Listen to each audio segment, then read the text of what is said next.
How do you set up payment so your surcharge fees get collected?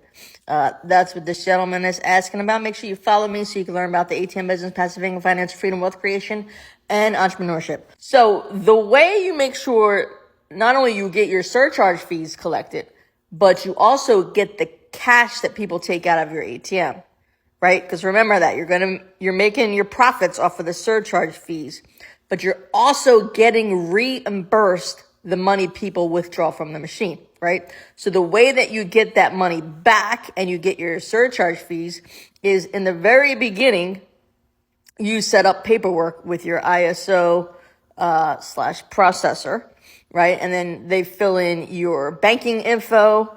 And then also every time you get an ATM, it's given like its own social security number, if you will. It's called a TID, terminal identification number.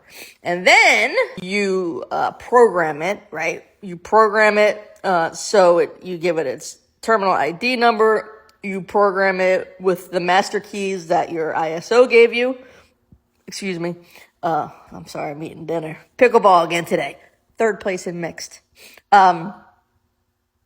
So you program it, right? And then when you program it, now it's set up and the terminal ID or social security number, right, if you will, knows that anything that happens with this ATM belongs to you, number one, and everything goes to your bank account or bank accounts, right? Because I have a separate account for my surcharges and I have a separate account for my settlement funds, right? So then when somebody uses your ATM with a certain terminal ID, since you already programmed it properly, when the transaction happens, everything seamlessly takes place on the back end, and the surcharges go to the surcharge account, and the funds that get withdrawn automatically get deposited to your settlement account.